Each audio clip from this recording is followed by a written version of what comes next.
Hi there, my name is Corey Dundon. And I'm Michelle Maunder. And you are listening to Spirited Conversations, engaging and elevating pediatric occupational therapists, a joint collaboration between SEED Pediatric Services and Developmental FX. Each week you'll hear from myself and Michelle as we nerd out with Tracy Stackhouse. Just a note before we start, Spirited Conversations is for informational purposes only. With that, let's jump in to today's episode. Hello, Tracy and Corey. Welcome to episode 13. How are you? Yeah, good. Hello, Michelle. Hey, Tracy. How you going? Hi. Great to be here with you. Lucky 13. Yes. Lucky for me. The last few episodes, we've been talking about reflecting on the children we're working with, how they're presenting to us, really giving thought about following their lead and honouring where they're at a particular stage of development, particularly that social and emotional piece that we were talking about the last two episodes. And I've been noticing some tension in myself about the doing of activities, that where we're really thinking about use of self-trace. And you know, the last few in particular, you've really mentioned that we bring ourselves to it and we're trying to attune with where they are at and allowing that to unfold and trusting, you know, that we're holding back and that if we give them some space, then we clinical reason outside of sessions about how they're presenting and why, but that they may well move on to the next level of development in their own time. And I've had some tension around my own practice really, and that I come to every session with a list of things that I want to do, that we want to get through to help work on sensory discrimination, to help work on posture, to help work on relationship and that social emotional piece. So I don't ever come with a list of how I'm going to show up, really. I guess I bring myself and I'm trying to hone in on and refine my therapeutic use of self. But that's not at the top of my list of things that I bring into a session. So I wonder if we can really dive into that today. I know other therapists, and I mentor some therapists. We go in with a plan, and that plan never has. Well, it does have mention about affect and, you know, matching. I'm going to have bigger affect. I might have more energy. So we do pay attention to that. But at the top might be vestibular activities in Rotary, you know, things like that. So I wonder, can we just keep moving on to some of the things that you've raised with us in the last two episodes around self and being with and attuning to, and I don't know. Yeah. How's that feel for you, Corey? Definitely. I think it's a great idea because so many of the therapists in our clinic and some that you and I help support in their clinical reasoning, there's always this pressure to feel like what's the thing I'm doing in session rather than that will facilitate the change. Yeah, exactly. And just I want this parent to know that I'm doing the work, or that they're here for purpose, and it feels a little less worrying, especially when you're in the first few years of treating, to feel like you have a bit of a plan and there's specific activities that are working towards something. Because the process of treatment is so complex when you're in the moments with that child and family sometimes, that you don't always notice the work that you're actually doing. So you don't even actually sometimes recognize what's unfolding, which I guess is why we love these discussions, because you start to refine or your ability to actually notice the minute things that are having an impact once you reason it out afterwards. So I think it's a great, and I'm sure there's so many people that are probably having this same battle in their own heads around how much do I do, and how much do I play that child do this dance. So I'm sure you have thoughts on it too, Tracy. This is probably like your passion. Yeah. Well, on some level, it is the core passion in a way. I think it's that that tension. It's a visceral experience. Being a therapist is a visceral experience, right? You bring your whole self to those moments, and you're engaged fully with every child in every session, and you're feeling and doing and being with them. So it's this tension. And I remember in my early career, really having this really burning, yearning desire to be able to name what was the process going on. And at the same moment, in learning how to do this work, there's also the doing of the use of the swing, or the use of the stairs, or how do I use the ramp or a blow toy, or why is that happening in a particular session. And so there's so much to learn. And I think that for me, that pressure of the doing, of all of the activities and tasks and therapeutic approaches, whether that be, learning sensory integration or neurodevelopmental treatment and handling techniques, or oral respiratory approaches in the sex swallow breathe synchrony, and all of these different approaches. And there was so much to learn and so much to master. And what I kept realizing in each session was that it was less about that stuff and more about being present and connecting and really seeing and feeling who is this person that I'm with, and what is it that is going to help them to move to the next step for them. And kind of struggling with that led me really on this journey of trying to articulate some clinical reasoning approaches. And so I've spent a lot of time and a lot of years kind of trying to figure out how to articulate that, and putting together these frameworks like the STEP SI framework, for instance, or the SPIRIT framework that we kind of loosely use as a part of our podcast framework here. But yeah, so all of that being said, I think it's really cool for us to take an episode, you guys, to kind of pause from the topics of the SPIRIT framework and to just talk a little bit about our clinical reasoning and about that journey. Because the truth is that, each of us have had a journey of coming into the frame of, how do I think about my work? How do I think about the approach that I'm taking? How do I think about reconciling all that tension so that I can really show up in a way that's meaningful and impactful in each of the sessions that I'm going to, and in each of the lives that I'm engaged with.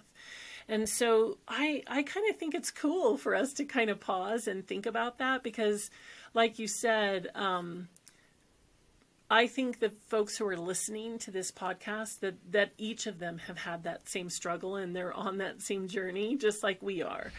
And so, yeah, like, let's do that. Let's kind of think about it. So when I think about it, I kind of want to give a couple of frames here. One thought is that, the core of what we come back to very often in this podcast is related back to the work of Dr. Ayers. Now, in the framework of Ayers sensory integration, Dr. Ayers, used this definition of the organization of sensation for use. But if we think about more of a contemporary neuroscience, very 2022 kind of neuroscience framework, there's a really clear understanding now that all of our brains really only develop and unfold in the context of relationship. So at the cornerstone within occupational therapy practice, separate from sensory integration, is the therapeutic use of self. in the context of meaningful engagement and purposeful engagement. So when I think about really the roots of our profession and who we are as a profession, as a whole discipline, this idea of connectedness and relatedness is essential to our work. But, it's also essential in the developmental space of working with children, because the nervous system is going to self-organize around capacity when it's given the chance to be in the presence of another. So there are two conditions that are necessary for that neuroplasticity. It's the presence of another, and it's the presence of opportunity for adaptation. And those are the two kind of necessary conditions. So on some level, you don't have to know all of Ayres theory. You don't have to know all of NDT. You don't have to know all of development. But you have to stay true to those two things, that you're creating these opportunities for just right challenges and adaptive responses. And you're present. You're fully, wholly present, because the nervous system needs the presence of another in order for those capacities to emerge. And so there's a simplicity and a beauty in that wisdom of the neuroscience. You know what I mean? I do, but I think that I'm a lot of years out of uni, but I think that I thought the building of rapport with a client was that they would want to do their work more if I was kind of nice to be around, and if I was a good cheerleader, then they would achieve their goals with a nice, energetic, whatever, like, you're going to get your goals if I can coach you with a bit of enthusiasm to give you some juice, rather than it's really only been in more recent times that I've understood the impact of that neurology that I can change, and neurology with my own babes, I guess, as they were growing, but with the children that we're working with, and I guess each other as adults, that we can still have capacity to do that. But how can I say this? I'm a really relationship, based kind of therapist, because it feels good with me, but I don't, and I know some of that research and the neurobiology, but I still fall into the doing. And I don't know whether that's because I'm a doer, or because when I went through uni, that activities, use of self was good, but it was a vehicle, I think, to be a cheerleader, to coach the other, rather than the weight of shifting neurology. It's an essential part of shifting neurology. I'm having these university flashbacks too, just because I know that I can distinctly remember lectures on therapeutic use of self, and they would walk you through it and talk about that. But I also really remember it being hammered in that it had to be occupation-based and task-focused. So that was a huge overarching, I guess, principle or value that was sort of drilled into me when I went through university. So I wonder if that kind of is partly why we feel really drawn to that. And there's nothing, I'm not trying to bag that out either, because it's wonderful to have occupational performance in mind. It makes your therapeutic practice purposeful and have a point to it, rather than a drilling or a just working on integrating a sensation that doesn't, even now I'm like, that sounds horrendous. Like, it doesn't sound holistic at all. So I guess, Tracy, you've helped, for me, pulling the neurology into the being part of the doing. Well, that might sound really abstract, but into those minute moments where I can be with and allow development to unfold in a really purposeful way, because I've thought about exactly how I was going to do that beforehand, but I've also then I just let go of that and able to take that in the moment and match that as, I guess that's the presence part of it, and wholly present. But it takes a lot of guts to be able to be with in the moment, because you don't always, not always that confident when you first start. You think, oh gosh, I've got to be doing something. I'm not doing anything. So I think it's a really, I don't know, I feel like most people would struggle with the dance that we're talking about, which is why it's great to talk about how we reason these things out and come to a place where we can have more confidence in actual treatment. Absolutely. Absolutely. I think it's interesting because I think most of us who are drawn into these fields, whether it be OT or any of the other kinds of fields that are therapeutic in nature, right?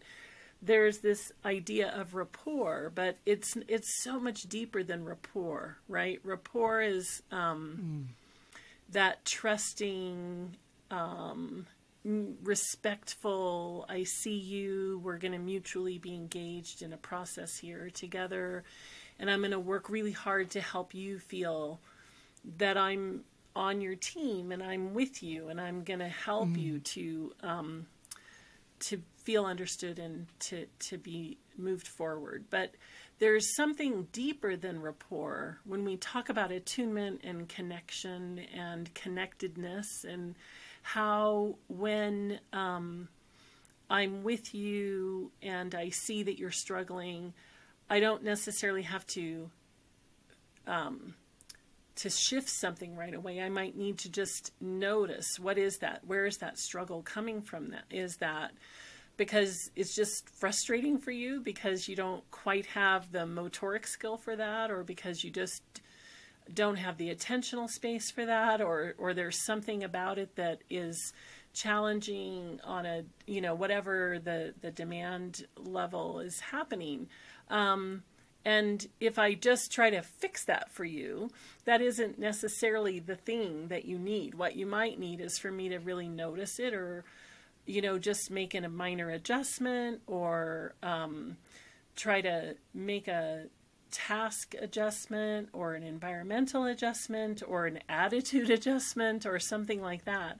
And so when we think about therapeutic use of self, each of us is always on a journey of learning how to tune into, well, which one of those things is it? Because if we get that right, then we're going to be able to facilitate progress in a different way than if we totally blow that and we didn't get it right.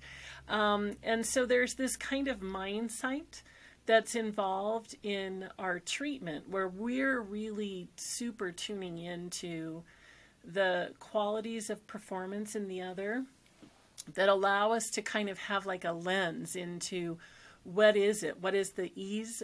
Why is that easy for you? Why is that hard for you? Why is that, why is this so elusive to you, little person, that you can't quite seem to figure out what it is that your body could do here, or that your ideas could do here?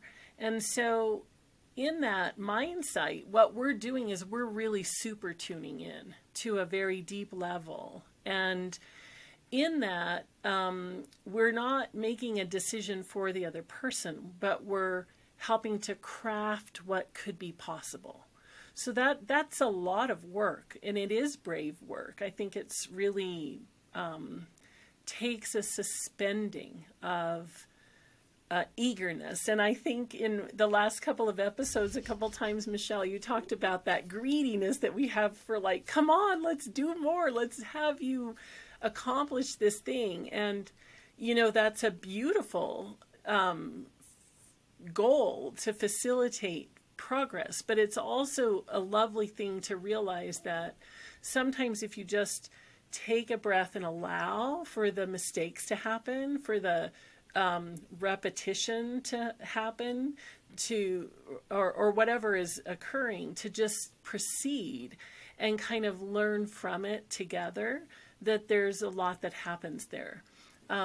So when I'm talking about this, and we're in two different countries right now, obviously, always when we're creating these podcasts, But I'm aware that I'm having kind of a visceral experience explaining it to you because I feel so passionate about helping therapists to come into the wholeness of what they have to offer therapeutically. And yet it does feel sometimes like it's not specific enough. But I think it's because it's this space of individual difference and tuning into that. And so it isn't any one thing. And it's so in that it can be a little bit elusive to explain. But is all of that, are all of those words helping to bring that into a frame that shifts it into something that's a little bit deeper than that general use of rapport as therapeutic self or use of self? I think it does for me, Trace, because I just had a tear when you were talking about that. So I'm certainly feeling it in my body. I am, and I guess it's the way with which we might evaluate our session, because I have a few kiddos that I have greater capacity to allow them to. You're so hard on yourself, and Michelle. Sorry, I just laughed really loud. Michelle is a fantastically relational therapist. Just putting that out there. And I actually think that's in your inherent nature, in a way. And so I think you undervalue the I think because it's so innate for you, or it's part of who you are, that you don't necessarily, I mean, I guess that's something you've always had. So you certainly would have refined it ridiculously over time, but you probably haven't that's probably why you focused on the doing, because the therapeutic use of self piece probably felt more natural potentially. And then you're like, well, I could do this with, how is this doing the thing that we're wanting to work towards, I guess. Oh, thank you. You're very generous. I feel like I'm doing nothing if I just show up and be me. Do you know what I mean? There's just and when I really allow it to unfold, and when I'm truly, following the child's lead and giving them some space, and, they're going backwards through the tunnel for the 4th, 5th, 6th time, which happened recently, which you know about. Yeah. And then the next week they still keep going feet first. And so I can, but it really feels like I've done nothing and wasted a bit of time, that it took them 14 goes till I said, hey, do you know what? Some kids go through head first. And they still put their feet first and try and get their head in as well. And so, yeah, but I think that I don't, when I'm reflecting back, I didn't use my tricks. If I didn't use my tricks, or I didn't pull out any big guns, and, it's a bit like, we just hung out. I can play with kids like this any day, and I don't need to go to any more courses because I don't need the tricks. I'm being facetious, but you know what I mean? It's like, I think though, what resonated with me, Tracy, and what you were talking about is just how abstract this can feel for somebody who's trying to learn the journey of of being a therapist, and how we do this, because I was like, oh, it's the art and the science. It's that real, the art piece of it not being a very distinctive one track that we just follow, and that can feel really hard to learn, because, like you said, Michelle, it's like, well, what am I actually doing? And so this is the reason I love clinical reasoning, because it's only on reflection afterward that you look at the things that you did, or you think about the things that you did therapeutically, in terms of not just the tricks, and when we talk about tricks, we're meaning like, I don't know, deep pressure, and we'll get them in inversion, and maybe we'll get them pushing through their toes, and because we think about those things when they're relevant, and it's fantastic to have the knowledge to be able to pull those things out when you need them.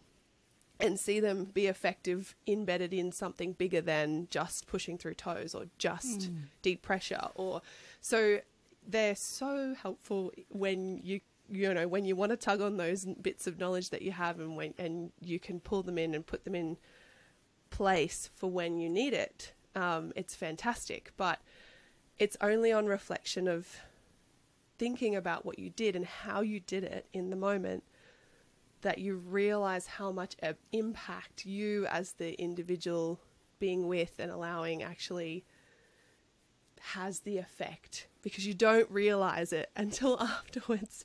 It was like my little friend, I think it was 2 episodes ago, and we were talking about him, and I was having all of these like, oh my gosh, all these cool things are happening. And I knew they were because I could feel it in my body, but I couldn't articulate it until we had started to talk about it. And so I think that's why I love mentoring as well, because that's the first time I had to start thinking about this, was when Colleen was like, yeah, you can go in with a plan, but you gotta be prepared to drop the plan. Always be prepared to let go of the plan. Because you want the plan because you're worried about what I'm actually doing. But yeah, it's only with having someone help you go through that, though, that you feel like you can come to them with your questions and your thoughts and your wonderings, which is why I love this discussion.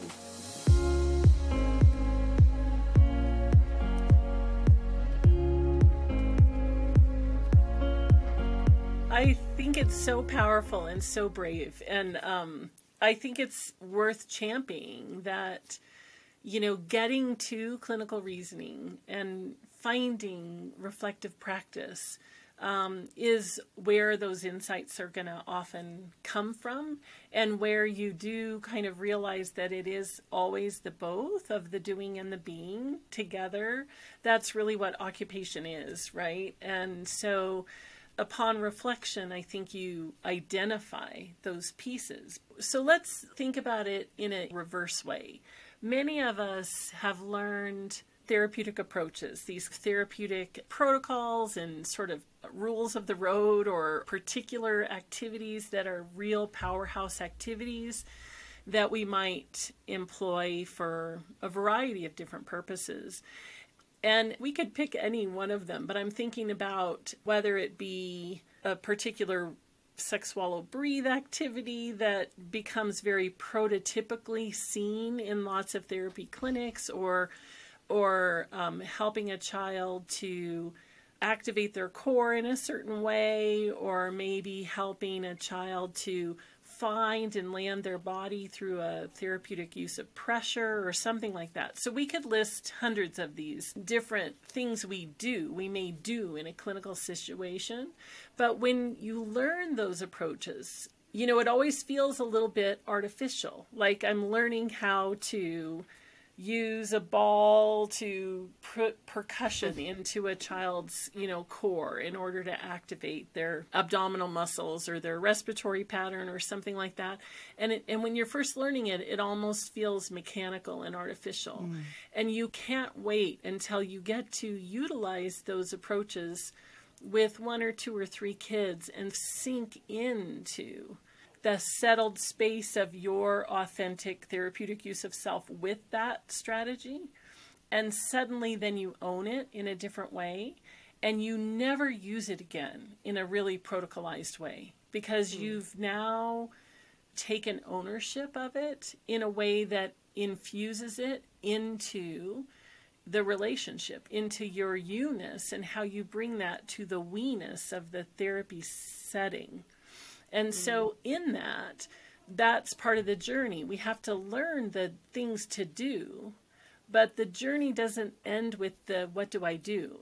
It only begins there, right? And then it lands when you can settle it and embody it and really bring it into the relational space. So the relationship-based intervention doesn't preclude the doing, infuses the doing into being with. Is that making sense? Yes. It's resonating so strongly with me, because, you first learn something like the astronaut program or protocol. You don't know what it can afford you, so you do it really protocolized and you do it exactly how they teach it to you. And then you realize what it can offer you. And so then you, especially having access to conversations with Sheila, she's always adapting and embedding those things within what she can see as working rather than doing it in a protocolized way. But you have to teach it. So to teach it, you have to make it really stepwise because you don't know what you're doing when you haven't done it before. And so it's just about understanding the underlying principles. Why would I choose to do that protocol in the first place?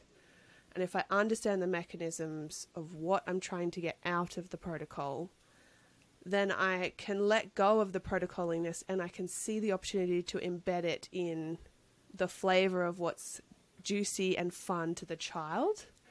But it's really hard to explain that or to reassure somebody who's going in unsure about what to do in their session that it's like, well, follow the child's lead. That's so abstract. You're like, I need a bit more concreteness than follow the child's lead. I guess also the other side, the opposite side, is follow the therapist's lead, and where we do have a real plan. And we've done the trainings from some of those protocols, and where I haven't been able to find ways to help the child engage in a protocol, even when I add some flavors to it, they haven't wanted it. I've dropped the protocol because I couldn't make it fit for that child in a way they were welcoming and engaging and wanting to be in it. So the protocol gets dropped. I guess there's this tension for me around, am I missing changing that part of the brain that need, or sensory system or whatever, by not doing that protocol. And I guess for people like me that kind of feel like, oh, I've got to, refine that piece posturally or breath-wise, I wonder, Trace, to help me trust the neurology of it, I know that when I've been able to get work with a child and we are really attuned and in flow, and they readily accept, I guess, or engage with fully an adapted version of a protocol, that it feels good, that it's a bit of like a win-win, that I've maintained the relationship at the very least, but we've had a shared experience of an activity that happened to be a little protocol-y. So, but how does being in attunement and connected help, or why is that necessary for me to achieve a result, I guess, through the protocol? Rather than just the protocol? Rather than just the protocol. Because if I go through a bit more of a behavioural approach where it's like, first do that and then this. So you do I don't want to name a protocol, do this particular protocol and then we can do the juicy. Well, let's just say you do a bubble mountain. So it's like, okay, you do the bubble mountain and then we can play your jumping off the loft game or, whatever you want to do. Yeah. Can I still impact the brain in the way that I want to if I do that kind of negotiation, rather than when I'm juicy and in flow and it just kind of happens a little bit more connected? Well, let's just say that the aim of the bubble mountain was to get the extended breath and to have a deeper exhale and to pull them into a more regulated state, or just to maybe have access to their core. Yep. And then whereas if you hadn't done the bubble mountain on purpose as more of a protocol stepwise thing that you wanted to do in your session, and you just met the child and was meeting them where they're at, and you didn't see the breath, could you that's the kind of the question, am I still going to get the similar outcome of maybe getting the core activated, maybe getting the diaphragm to let go a little bit, or maybe getting them a little more regulated? I don't know, is that helpful? Yeah, perfect. Yeah. So I love how you guys think, and I love how we dissect this together. I just had to say that. So, so a couple of things. In the relationship-based intervention approaches that are really the core of what we are striving for here, there is this attunement piece that's really guiding you in following, where is this child at right now? So if you know, the child coming in tends to come in pretty dysregulated, and often that involves dysregulation even of basic functions like breath, you probably are going to be prepared to have a set of activities that might allow for you to address that in a particular way. But then when the child shows up that day, you're going to be with them and see where are they at today. So on a particular day, one activity may lend itself better to where the child's at than another day. So that level of preparedness and availability of options is something that we all do and should prepare for. We shouldn't just show up in the absence of, right? But it's attuning to where is this child today and following their lead. What you're doing there is you're noticing what is going to allow you to be with me right now, for us to go on this journey of this hour together. And you're really tuning into their physiology. You're turning into their sensory and affective and motor cues. You're paying attention to the sparkle in their eye, the glimmer that is drawing them, the things that are their state, their arousal state, what's available, what's not available, what are they looking for, what are they seeking out, what are they avoiding. So all of those basic things are things that we're kind of assessing on a moment-to-moment basis, and we're tuning into it so that we can see where are the opportunities here for you to find the next level of adaptation. Because really, it's less about the doing of a particular task or activity or goal, but it's more about what is the level of adaptation that we're going to get to today. And that's so fun and interesting. And so that's what you're really tuning into. I think in that, the neuroscience research now would tell us that if we're doing that in a shared together, connected way, the progress of adaptation is far deeper and richer and sustaining of the nervous system's capacity differently than if I just teach you how to blow the bubbles. So there is a difference in the essential neuroplasticity if it's based in true connection and true meaning. It really does unfold differently and impact the nervous system differently than rote training would. Those are really different qualities of therapeutic approach, and there is really a deep science that tells us that more relationship-based approach is richer. Yeah. Because we're being a regulator, because we're regulating and matching where they're at, and that allows, because it allows them to stay in that optimum level of arousal, which is the stabilizer that will allow them to move on to that next level of adaptation. So we are sharing that. We're holding that for them and not allowing them to slip too far up or too far down. So they've got more capacity, I guess, to then do the doing, do the adapting. But you also said that you drop the protocol as soon as you realize it's not the right match, which is exactly what Tracy's saying. You come in with a plan and a thought about what things might be useful, potentially, given what you already know about the child that's coming in, and you have them there and you have them ready. But as soon as you know or notice that that's not having the effect that you're after, you adapt and you change it, and I guess with the Bubble Mountain idea that you see the child a little dysregulated, their eyes are flitting around, they're not necessarily on me yet, but they're eager to get in the room. I'm going to go for big roars and maybe jumps, or I don't know what I'm going to do. But when Tracy was talking about that, it was like, Bubble Mountain, you're going to get on the loft and we're going to do extended roar and then a big drop down, and then I might squish you on the mat as you resist you to climb up the ramp again, blah, blah, blah. So I think I'm doing that, but it just I think I feel less effective Yeah. because I didn't do the things, the bits that I, the protocols. Yeah. I think we all have that. Yeah, it's totally true. But it's also, I think it's really worth punctuating this point here and a couple of things. One is that the basis of connection and safety allow your nervous system to move into adaptation. So that window of adaptation is available to you, and you can grow your capacities when you're in that window of adaptation.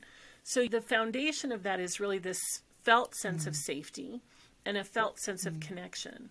But it's both pieces, that the adaptation itself, bumping into your edges, finding your power, finding your agency, finding your joy, finding curiosity, all of those things are real things, but they're enhanced essentially in the context of you and me. Dan Siegel calls that the me space, right? The me and you. It's the we. It's additive. And what the contemporary neuroscience tells us is really that the we state, the neural circuit, just the raw neural circuits of kind of we can perceive and integrate and act, but all of that is enhanced necessarily by the we, by the connection. So when we're in relationship and in connection, the neural circuits actually hum and vibrate and work in a better, richer way. And that's what they need to get to the highest level of adaptation. So the relationship isn't secondary, it's necessary.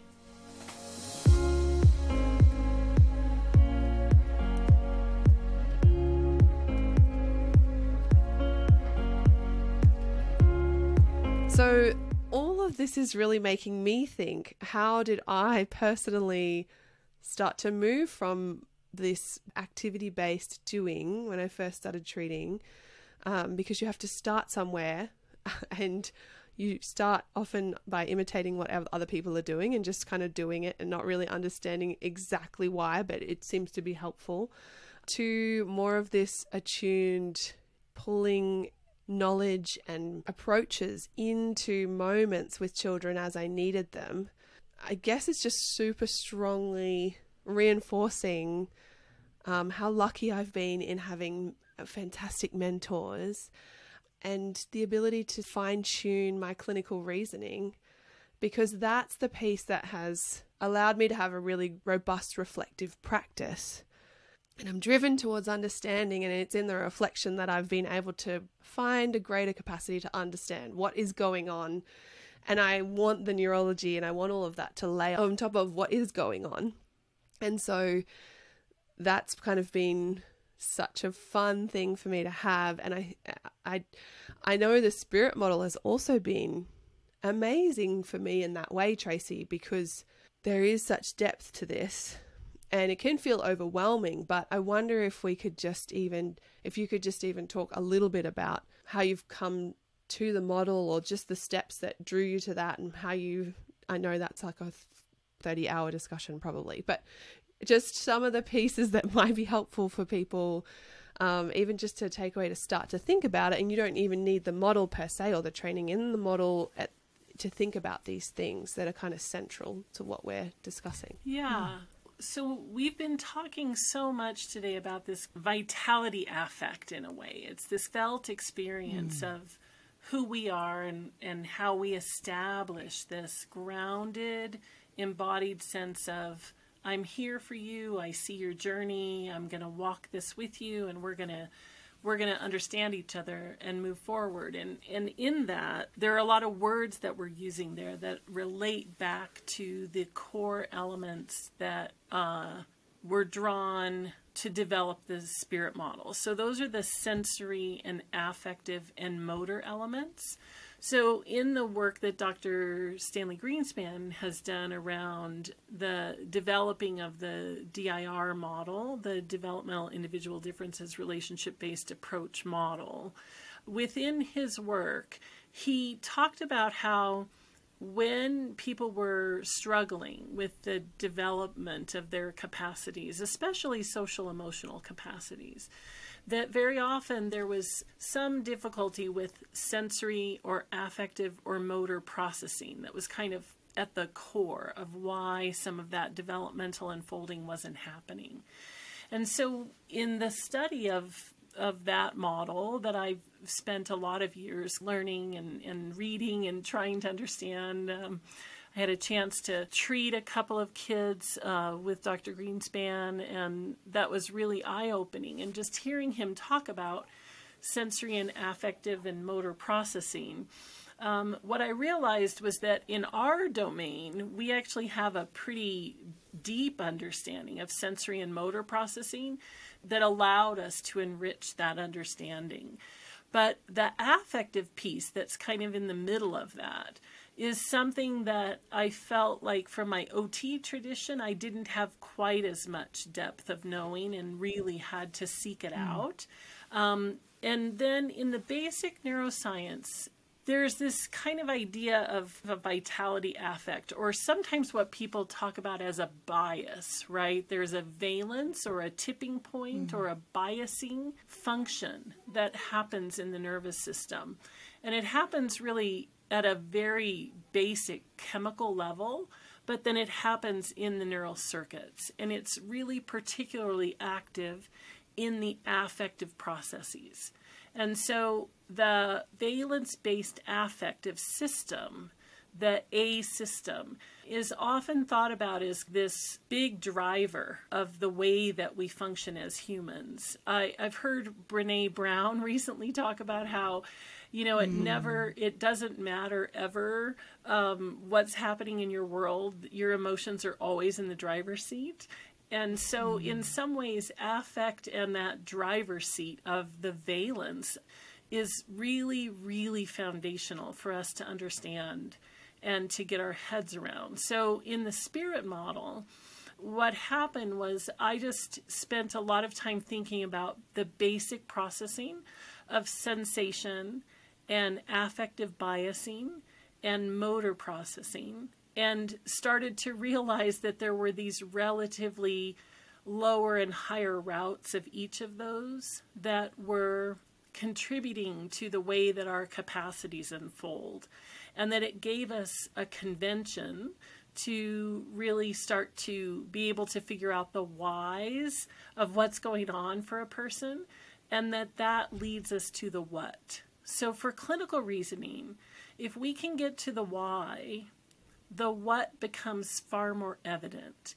And I think that releases us to be fully present and available, and to not get so caught up in the doing, and allow us to be with through the lens of why. So the SAM function is just one way of tackling that in a way that's pretty systematic so that we can get to the why. And when we get to the why, then we get to all of the real essence of what the therapeutic process is about. I was thinking about that affective system neurologically, and just people even just hearing the word affect. It's not always, in our work, definitely, to me, it wasn't always obvious what even that was. Like, I had to really go and learn about that, because I was like, I don't even really understand what that is. And in the most basic way now, I'm like, that system, that emotional affective system, at the very basic level is, am I safe or am I not? And at the very highest level feels like, what am I interested in, and what am I drawn to, and what gets me going? And that becomes so essential to my practice, because you were talking about, Tracy, if you're safe and you're connected, which is that sort of base of our affective neurology and emotional processing, then it allows me into the adaptive response, allows me to have adaptive responses, allows the possibility of that. So that's like always just an overarching principle that Michelle and I have going into session. Yeah. And then at the top of that is, what am I interested in? And that is like, to me, that's where I'm like, oh, I want to figure out what's interesting to you today, and where are you drawn to today, and where are you getting a little buzz today, and can I embed my why. And that A system is the kind of the piece, and they always talk about it being the glue between the sensory system and the motor system. I just think we as OTs didn't always, maybe we did, but I didn't always think about the A because I didn't really know about it as much. I knew more about the others and less about that one, but it's actually so essential and crucial. That's why it's right in the middle to me. I'm going to bold mine. I think I've thought he was a lightweight. I kind of did and didn't. There, personally know that, in my life, no, relationships are everything. But, in the clinic, somehow I thought he was a little cousin. So I'm going to bold. I've got a vision of SAM as well in lowercase and capitals. But I'm going to make my A just a little brighter and a little bolder just to reinforce where I am right now. Yeah. To allow that to shine through in my practice a little more, that all the protocols are of no more benefit than the A's. And maybe that's something that we can dive more into in the next episodes around that A processing and maybe the interpersonal neurobiology that goes into the reasons why that is so important. And it's not, so maybe we can hopefully make it a little less abstract for people so that they can really, because you really want to see that that's the value and refine the way you use it, I guess. Yeah, I love that. And I think, taking the time today to just kind of think about our own thinking and our own process and our own clinical reasoning, our own use of self and how SAM kind of informs that is such a cool thing. And then we can explore through cases, I think, again, how does all of what we're talking about come together then in our clinical reasoning as we identify what's happening in those various functions, those neural capacities that are always what we're kind of scratching at and moving forward with. This podcast is brought to you by SEED, Pediatric Services and Developmental FX. For more information, please go to our show notes on our website, spiritedconversationspodcast.com, or catch us on our SEED and Developmental FX Facebook or Insta pages. So grateful to have you with us for this episode. Take care, and we'll see you next time.